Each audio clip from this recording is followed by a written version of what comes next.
నమస్తే, welcome to KMR news. అయితే ప్రస్తుతం ఉన్నటువంటి తాజా పరిణామాల నేపథ్యంలో ఒకవైపు రాష్ట్రంలో బనకచెర్ల ప్రాజెక్టు, మరోవైపు మనం చూసుకుంటే తెలంగాణ రాష్ట్రానికి సంబంధించి ప్రస్తుతం ఉన్నటువంటి తాజా పరిణామాల నేపథ్యంలో బీఆర్ఎస్ పార్టీ యాక్షన్ ప్లాన్ సిద్ధం చేస్తూ ఉంది. బీఆర్ఎస్ అధినేత కేసీఆర్ అధ్యక్షతన ఎర్రవెల్లి ఫామ్ హౌస్లో గడిచిన 3-4 రోజుల నుంచి ఒక కీలకమైనటువంటి సమావేశాలు జరుగుతూ ఉన్నాయి. కీలకమైనటువంటి సమావేశాల నేపథ్యంలో ప్రస్తుతం ఉన్నటువంటి తాజా పరిణామాల నేపథ్యంలో అనేక అంశాలు తెరపైకి వస్తూ ఉన్నాయి. అయితే ప్రస్తుతం ఉన్నటువంటి సిచ్యువేషన్స్లో బీఆర్ఎస్ ఏం ప్లాన్ చేయబోతా ఉంది, ఎలాంటి కార్యాచరణ తీసుకురాబోతా ఉంది, ఏ అంశాలపైన చర్చించేటువంటి అవకాశాలు ఉన్నాయి, దీంట్లో ప్రధాన ఎజెండా ఏమున్నది, దాంతోపాటుగా ఈ ఎజెండాకు సంబంధించిన దానిపైన ఏం చర్చించబోతా ఉన్నారు, ఏ అంశాలను తెరపైకి తీసుకురాబోతా ఉన్నారు, ఇటు రాష్ట్ర ప్రభుత్వంపై కేంద్ర ప్రభుత్వంపై ఎలాంటి ఒత్తిళ్లను తీసుకురాబోతా ఉన్నారు. ఒకవైపు సుప్రీంకోర్టు ఇచ్చినటువంటి ఆదేశాలతో బీఆర్ఎస్ పార్టీలో నూతన కొత్త ఉత్సాహం ఒరబడిని మనం చూస్తూ ఉన్నాం. అయితే ఈ ఉత్సాహం నేపథ్యంలోనే ప్రస్తుతం ఉన్నటువంటి సిచ్యువేషన్స్లో బీఆర్ఎస్ పెద్ద యాక్షన్ ప్లాన్ సిద్ధం చేసుకొని ముందుకు పోతా ఉంది. దీంట్లో ప్రస్తుతం మనం మాట్లాడుకుంటే ఏం ప్లాన్లు చేస్తూ ఉంది, ఏ విధమైనటువంటి కార్యాచరణ తీసుకోబోతా ఉన్నది అని అంటే, ముందుగా రాష్ట్రానికి సంబంధించినటువంటి నేపథ్యంలో కాంగ్రెస్ ప్రభుత్వం బనకచెర్ల ప్రాజెక్టుకు సంబంధించిన దానిపైన పూర్తిగా గత బీఆర్ఎస్ ప్రభుత్వంపై ఆరోపణలు చేస్తూ ఉన్నది.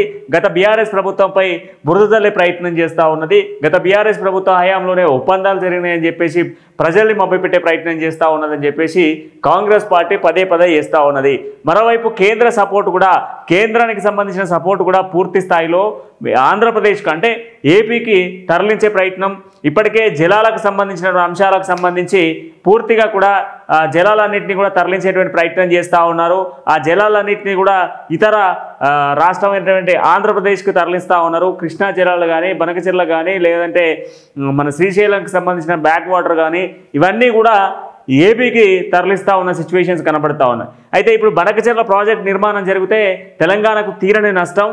ఇప్పటివరకు దేనికోసం అయితే మనం నీళ్లు నిధులు నియామకాల కోసం పోరాటాలు చేసినామో ఆ పోరాటాల నేపథ్యంలో ఈ పోరాటాలన్నీ కూడా విఫలమయ్యేటువంటి అవకాశాలు ఉన్నాయి. ప్రత్యేక రాష్ట్రమే మనం నీళ్లు నిధులు నియామకాల కోసం తెచ్చుకుంటే అట్లాంటి నీళ్లు నిధులు నియామకాలకు సంబంధించిన అంశాల్లో ఈరోజు తెలంగాణ రాష్ట్రానికి జరుగుతున్నటువంటి ద్రోహానికి సంబంధించిన దానిపైన బీఆర్ఎస్ పార్టీ ఒక పెద్ద యాక్షన్ ప్లాన్ సిద్ధం చేస్తూ ఉన్న సిచ్యువేషన్స్ కనబడతా ఉన్నాయి.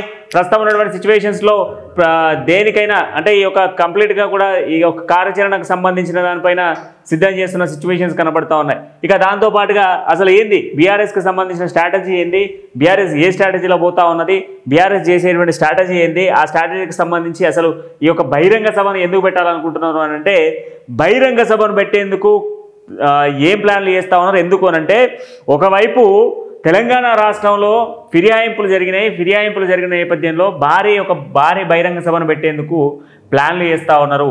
ప్రస్తుతం ఉన్నటువంటి సిచ్యువేషన్స్లో 10 మంది ఎమ్మెల్యేలు పార్టీలు మారిరు. 10 మంది ఎమ్మెల్యేలు పార్టీలు మారిన నేపథ్యంలో ఆ ఎమ్మెల్యేల ప్లేస్లో ఖచ్చితంగా కూడా సుప్రీంకోర్టు ఇచ్చినటువంటి ఆదేశాల మేరకు ఉప ఎన్నికలు రాబోతా ఉన్నాయి. ఉప ఎన్నికలు రాబోతా ఉన్న నేపథ్యంలో దీనిపైన పెద్ద ఎత్తున చర్చ పెట్టాలి, దీన్ని ప్రజల్లోకి తీసుకెళ్లాలి అని చెప్పేసి బీఆర్ఎస్ అధినేత కేసీఆర్ గడిచిన 2-3 రోజుల నుంచి సుదీర్ఘమైనటువంటి చర్చలు కొనసాగిస్తూ ఉన్నారు. ఈ చర్చలలో మాజీ మంత్రులు కేటీఆర్, హరీష్ రావు, జగదీశ్వర్ రెడ్డి తదితరులంతా కూడా పాల్గొంటూ ఉన్నారు. చర్చలు వాడివేడిగా కొనసాగుతూ ఉన్నాయి. అయితే ప్రస్తుతం ఉన్నటువంటి దాంట్లో బీఆర్ఎస్ ఆగస్టు 8న అంటే ఈ నెల 8న ఒక భారీ బహిరంగ సభను ఏర్పాటు చేసేందుకు ప్లాన్లు చేస్తూ ఉన్నారు. ఇంకా దానికి సంబంధించిన క్లారిఫికేషన్ ఇవ్వబోతూ ఉన్నారు. దాంతోపాటుగా ఆగస్టు 9 లేదా 10న రాష్ట్రపతిని కలిసేటువంటి అవకాశాలు ఉన్నాయి. బీసీ రిజర్వేషన్లకు సంబంధించినటువంటి అంశం పైన కంప్లీట్గా కూడా ఈ యొక్క రాష్ట్రపతిని కలిసి రాష్ట్రపతి దగ్గర మరి బీసీలకు అన్యాయం చేస్తూ ఉన్నారు. బీసీ రిజర్వేషన్ పైన విజ్ఞప్తిని అందజేసేటువంటి ప్రయత్నంగా బీసీలకు సంబంధించినటువంటి సమన్యాయం పోరాటం కోసం ఒక ప్లాన్ను సిద్ధం చేస్తూ ఉన్నారు. దీంట్లో భాగంగా కాంగ్రెస్ వైఫల్యాలను 20 నెలల కాంగ్రెస్ పాలనలో ఏం జరిగింది, ఏ విధమైనటువంటి వైఫల్యాలను మనం పొందినాం, వీటన్నిటికి సంబంధించి కూడా చర్చించేటువంటి అవకాశాలు కనబడుతూ ఉన్నాయి.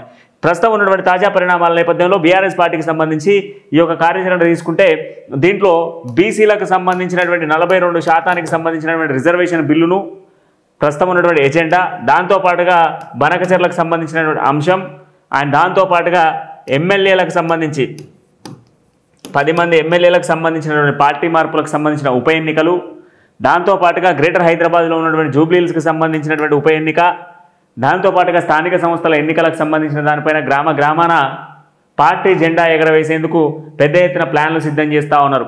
గ్రామాన బీఆర్ఎస్ పార్టీ జెండా ఎగరవేసేందుకు పెద్ద ఎత్తున యాక్షన్ ప్లాన్లు సిద్ధం చేస్తూ ఉన్నారు. ప్రతి ప్రాంతంలో బీఆర్ఎస్ జెండా ఎగరవేసే విధంగా యాక్షన్ ప్లాన్లను రూపొందిస్తూ ఉన్నారు.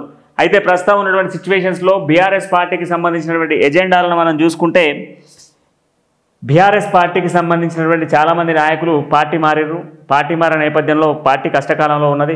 అటు అసెంబ్లీ ఎన్నికలు కావచ్చు, ఆ తర్వాత జరిగిన పార్లమెంట్ ఎన్నికల్లో కావచ్చు. ఈ 2 ఎన్నికలలో కూడా బీఆర్ఎస్ పెద్ద ఎత్తున నష్టపోయిన విషయం మనందరికీ తెలిసిందే. అయితే నష్టపోయిన 20 నెలల తర్వాత మనకు మంచి కాలం రాబోతుంది అన్నటువంటి నేపథ్యంలో బీఆర్ఎస్ పార్టీకి ఒక మంచి పరిణామం కూడా చోటు చేసుకుంటా ఉంది. ఆ మంచి పరిణామానికి సంబంధించి మనం మాట్లాడుకుంటే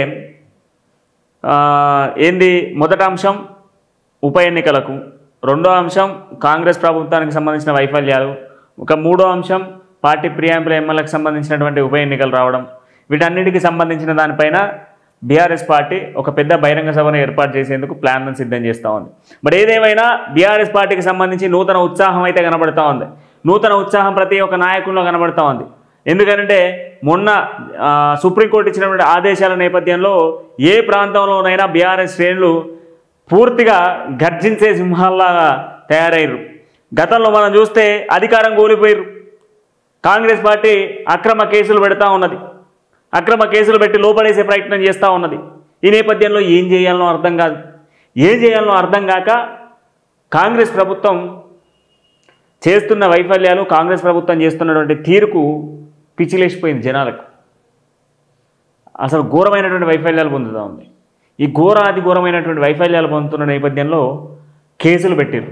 కాళేశ్వరం ప్రాజెక్టు, ఫోన్ ట్యాపింగ్ అంశం, లేకపోతే ఈ ఫార్ములా కార్ రేసు, డ్రగ్స్ గంజాయిలంటూ కేసులు.